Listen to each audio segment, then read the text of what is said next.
Welcome to the BPM 360 podcast. I'm Russell. And I'm Caspar. And together we will help you navigate the treacherous waters of the BPM adoption journey. I hope you enjoy the podcast.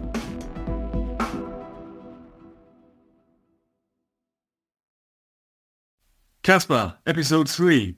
Hey Russell, how are you? I'm fine. Looking forward to moving through the framework. Covering every angle. Yeah. So we're shifting our angle now from the executive sponsor, which we talked about in the previous episode, to basically the rest of the stakeholders. Because what I think a lot of organizations, and certainly a lot of BPM project teams, might miss out on in the early stages is that there is a bunch of stakeholders in your organization that to a lesser or more degree you need to satisfy, and you need to involve them and engage with them. So I think it might be good in this episode, Russell, to just put our brainwaves together and see what kind of stakeholder groups do we have when you talk about implementing BPM in a larger organization. I mean, I'll kick off with the easy one: your subject matter experts or your process experts in your organization. I mean, that's a clear stakeholder group because those are the people that you want to be active on your platform, right? And then process managers might be another group that you need to engage with because they are depending on the technology that you might implement in your BPM project. And probably there are many more. So let's explore that for a second. Yeah, and the way you're going about it now, you're looking very much from a BPM perspective. So you have your BPM roles in mind. It says, I want to implement BPM, and I know I need a process owner, I need a process expert. At least you also then said subject matter experts. And this is somehow a challenge because if you're, let's say you're new to the organization, let's say you've been brought in from external, you don't really know the organization in itself. And then you have like this, let's say, generic picture of BPM in front of you with your roles, then you even struggle communicating. Who do you want to talk to? I want to talk to the process expert. I'm not a process expert. There's somebody there, 5 years experience. He knows the process in and out. Yep. But is he identifiable as a process expert? You'll say, no. I just, just been doing this for, I just do my job. He's actually the guy. So identifying stakeholders from an organizational perspective and getting the right people, that's actually the challenge. But on the bottom line, I think you're very right about that. This is where you want to get to. You want to have a very clear allocation of the subject matter experts and also then the people that are more or less responsible for decisions around processes. You want to allocate them.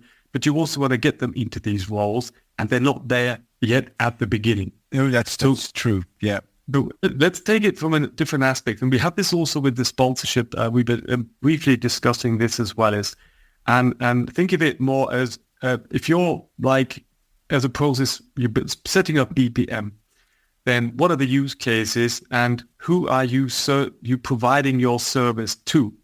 Or would you think that you can provide your service to, and who would you be interacting with? So more closely collaborating with. And here comes to my mind just one example where there's typically always a big stake around process management, everything around the quality management, compliance, and risk management.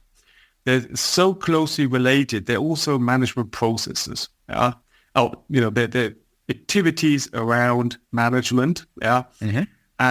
And the methodology behind it is very related to processes. So typically, even if I haven't had a classical BPM organization in place, you always have had a lot of departments around, for example, quality management. Oh yeah. So do they talk about process managers? No. Talk about quality managers, and they'll have their own understanding. But here, a lot of the times you have stakeholders that have a clear understanding of the why are you doing BPM, They also see that you can offer them a certain, let's say, service in helping them getting their job done, because we'll be helping to identify, engaging with subject matter experts to get process defined in a structured manner that they, from the compliance side, can actually, link into this.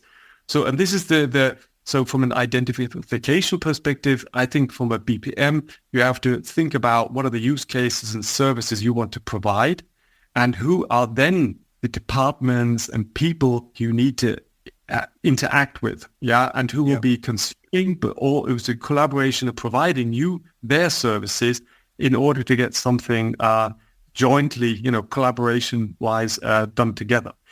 And here, the other point makes a quality management. What I see is, say, for around the project managers in IT, So definitely not with an easy buy-in, but here along a lot of IT initiatives nowadays, there will always be touch points to processes.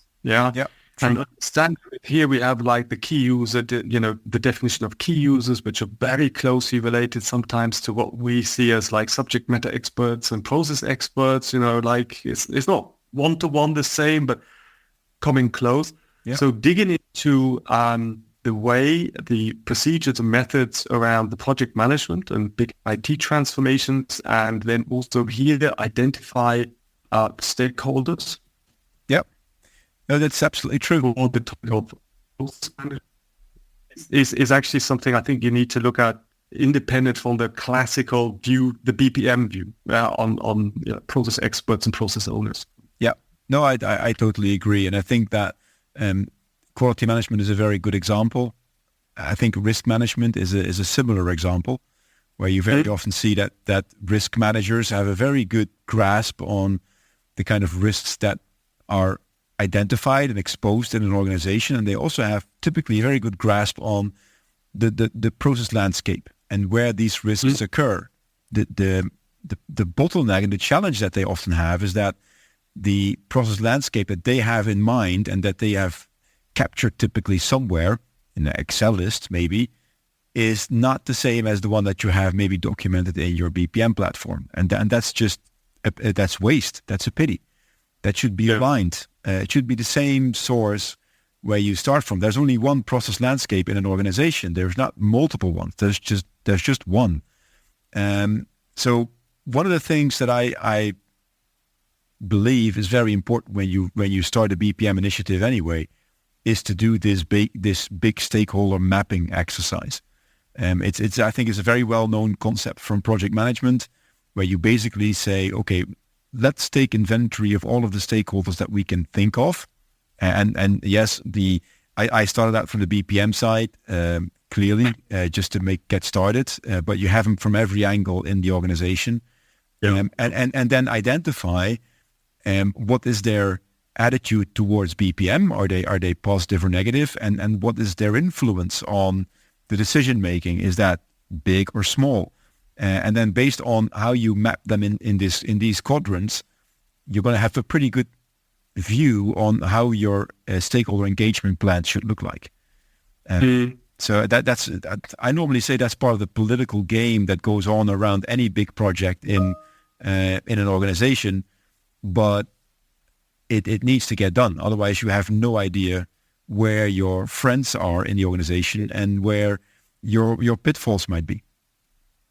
And one thing about, as you said, mapping this out and also maybe even monitoring their attitude or, let's say, exposure to process management. I think I have the impression that this is a very often or too often it's a one-off exercise that people do in their initiatives, and they don't establish it as a continuous practice within the BPM initiative. So I think it's vital to understand that it's a journey, and your stakeholder management is something that you need to constantly be aware of and develop and refine also.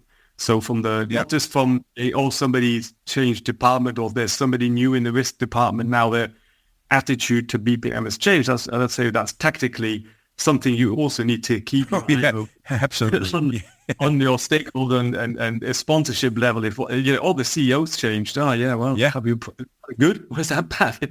Yeah. No, but seriously, and around the stakeholders, what I also think is that the BPM initiatives get run down. They identify key sponsors and stakeholders, and they're working on them, but they don't manage to evolve the stakeholder and the whole, say, the usage, the spread of BPM, from a maturity perspective, but also from a reach. There's something that clearly I think has to be an objective of BPM to grow and expand. Yeah, and it is always very much, let's say, headquarters centric. So your view on stakeholders and the way you set up your organization later on as well, but definitely come to that on governance and also the human resource, like human affairs topics. The stakeholders are, this view has to be continuously developed and should expand. So lastly, we get to a situation where BPM is well established with the experts and the owners. Uh-huh. And then this purpose question comes up. Now we need to make it and sustain it. The big initiatives are over. Okay, now who could actually, who can this add value to? And if you come down to the level of some mature, whatever, process owners, everybody, any employee, with a computer should actually get access to the process repository in order to, understand what he's doing, how it connects with the strategy or, any guidelines and sees it will integrate into this level.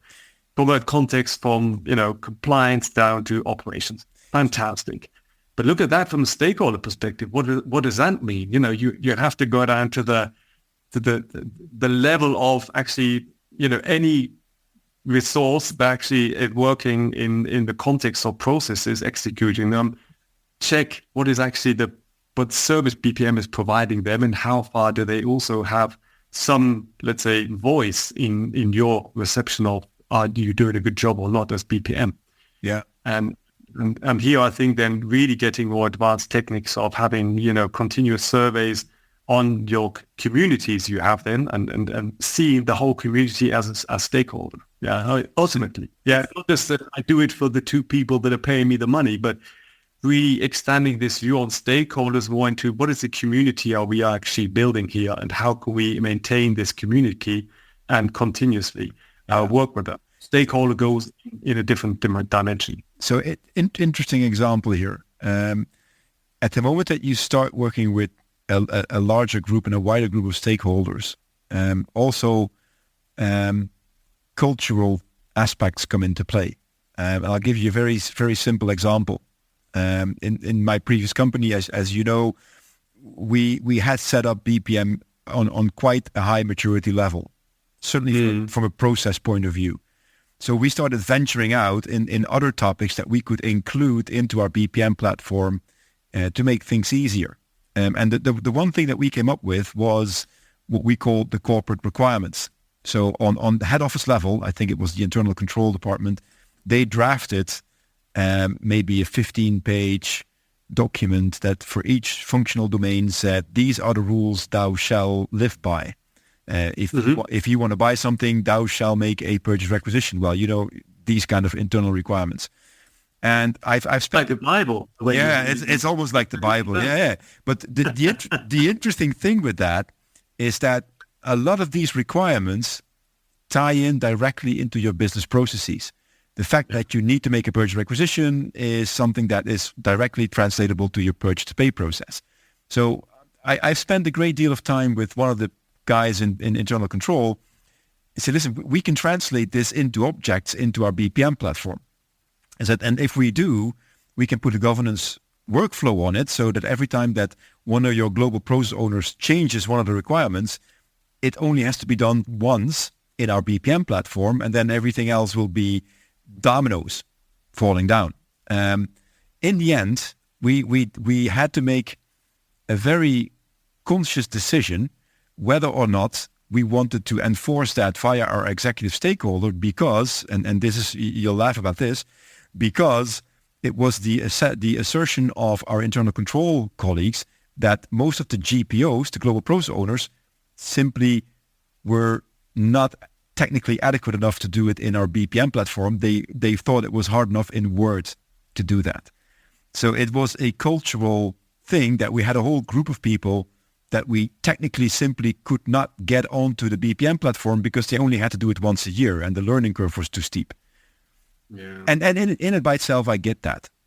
So we settled for a compromise where we actually put the Word documents into the BPM platform and linked them wherever we needed to link them. But it was still not the solution that we had in mind. But even there, your stakeholders sometimes might just pull the rug underneath from you because of something simple like we're not technically savvy enough to do this. Could you imagine my frustration at that point in time? Yeah, absolutely. But that's why you say culture. That's yeah, or maybe generational in that case. The average global pros owner was, I think, at least 50 plus at that time. Nothing wrong with that. We're there now, but being tech savvy, it's that's always the level of frustration we have when you see that people are pushing back on actually principally very good ideas, but are not really following through because of some technicality. But it was an example of stakeholder management where you think you have everything under control, and then something just comes swooping in from the side, and you're back to square one. And it's fine. You need to deal with it. But that's exactly what you have to, let's say, live with, exactly this diversity in the stakeholder, their perception of the value versus also what they're willing to invest in either adapting to new technologies or the new methods that you're introducing. That I think that's one of the big things about stakeholder management is understanding real in depth actually what is driving them and how again and again over communication or by even adapting your own approach and your tool, being pragmatic there, is that you always constantly work on the buy-in of stakeholders and also don't get settled for what you once had established. Yeah, because the dynamics of the way you evolve with BPM will always require you to revisit actually your stakeholders and also review their perception of where you're and in order to keep this continuous support up and running. And it is astonishing. You have this. I think you always have in all initiatives that are ongoing. You always have these phases when there is like a high attention, maybe because of communication or some initiatives, and you always have like a bit of a slowdown phase where the people are more huddling up, taking their own business. And then again, phases when momentum takes up and you can, refresh then the view on certain topics. I think that's also the nature of all these initiatives, that it doesn't, just be one constant level of growth, and you will always have like dips and pushbacks due to other folk in the organization. And that's why I think, as you just mentioned, having a clear systematic on how you evaluate your stakeholders, that maybe in 2 years' time you can actually have a possibility of looking back and seeing where we come from. Our view on stakeholders at the beginning, and now after half a year, and now after a year, and just take with that. Once you set it up once, don't just lock it away and say, I've done it, it's done. Yeah. But really set it up in a manner like we do process management as well. We'd like set it up for a long journey. That the stakeholder management is something that will be you will be following up with along your initiative, and everything you do and you document, do it in a way that in a year or in half a year you can revisit it and then reflect on where you've come from. I think it's positive as well, because sometimes people they forget actually what journey they have behind them. And they forget to see on what low level they actually started, and they get frustrated, although they have managed so much. And true, also maybe a topic for human affairs, to be able to continuously be able to recap and tell that story, communicate that story. The road of the journey you've gone through, helps stakeholders themselves reflect on. They get frustrated as well. They're in the slump. You have to be able to tap into them and say, hey, yes, but just think where we were, a year ago. So I think absolutely. Stakeholder management is a lot about storytelling as well. And I think we're sometimes too much fixated with the current issue we have directly in front of us, and forget to see the journey that we already come in this environment, and to have that. And that's one point of the community building as well, that they feel as one and they help you narrate this story. And so, one of the things in community building, I think, which is specifically valid for your stakeholder group, is building critical mass. So getting that group of people to follow you reach such a big number that it becomes self-propelling. One of the tricks that I learned early on in my career is that at the moment that you need to do a project where you will always have people that are pro and con a project. And one of the tricks that I learned from one of my early career managers, he said, listen, I'll spend disproportionately much time converting an opponent of my project, so somebody who sees a lot of bears on the road, I'll try to convert that person into an ambassador. And I'll spend a lot of time on that, because the reason why, if I manage to do that, I can make that ambassador my project manager. And then you'll have a project manager that literally thought about all of the pitfalls that could happen in the project. And rest assured, he or she will do anything to avoid them. And this has worked on a number of occasions in projects where I was part of the project team. It worked really, really well. So if you look at the normal distribution, on the right hand side there is your early adapters, then you get your fast followers, and then you get your laggards, and then at all of the back you have your opponents. Find that one opponent that you think might have a big influence, and spend time on that person to convert it into a believer. If you manage that, half your project is in the pocket. That was really an interesting learning I've had in maybe 15 years ago already, and I've applied it once or twice in my own projects. So that certainly is a trick I just want to hand out to the audience today, just for free. That's how I am. But I think the combination is you have to go for the people that you know have a big influence. And what I think is interesting about stakeholder management is, as you mentioned, you have the classical, when we're talking about sponsorship, you look at the hierarchy, you go as far as you can up, and then you say, how do you find the sponsor? You go to the top, and then absolutely. If he closes the door, you go down until somebody listens to you.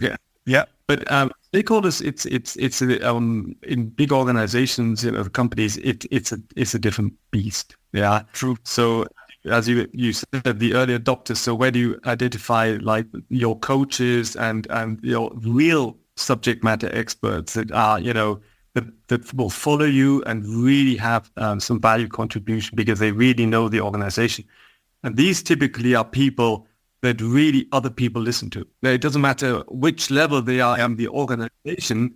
You have these gems of expertise where people follow because they see and believe that they are, really, talking, they know what they're talking about. The real life influencers. Exactly. And these influences, positive and negative, you have to identify. And there I agree. The easy ones are the ones that are following you. So cool. Yeah. But then digging into the influences that are pushing back, and what I think is interesting is when you do engage with them, these typically are people who will give you good reasons why they're pushing, and sometimes it's astonishing that due to their experience, maybe their frustration on early initiatives where they will push back, whatever it is. It's valuable to dig into these concerns. So even if you do with it, I'm still with you, but I think that's the best case, and I think that there's a good ability of with these levels to really dig in and try to say, what can we do to be able to make this work? And how can I actually take your concerns seriously and work against them? But there's a lot of insight in there. Absolutely. A lot of things to be learned on, what are the risks that maybe he's been confronted with in the past, And if you take them serious, I think you definitely are mitigating a lot of real-time risks. I don't think it's just, let's say pure, blatant political pushback. Not on that level of people that are influential in the organization. That's organizationally, like people that are claiming and, hiding, like building up walls also have to be overcome. But I think what you're saying around these influencers are typically people that are also well respected in the organization due to their experience and to a certain extent broad exposure.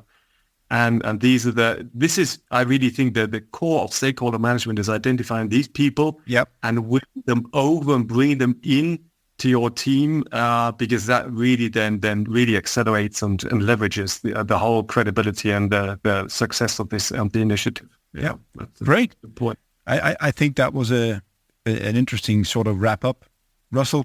Time does fly, so we need to wrap this one up as well. Now, if you're listening to this and you have questions about it, and we can absolutely understand that, we'll share an email address in the show notes that you can send your questions to, and then if we assemble enough questions, we'll dedicate an episode to the questions, Russell. Right? Yes, absolutely. I always have the impression that we spent, hardly covered, and really haven't gone in depth. We could go, and I could imagine that there are some questions out there, or maybe anecdotes that people want to share about the topics we just raised here. Yeah, so it would be great if you reach out to us, and we could then pick this up and then get into some like communication and on the topics and dig into these questions or anecdotes that you haven't like to share them with the community. So yeah, absolutely. Please send us whatever questions or inputs you have, feedback. Everything welcomed. We'll put the email address and the website of the podcast in the show notes, and we'll be looking forward to episode number 4. See you next time, Russell. See you next time. All right. Take care. Bye-bye. Bye.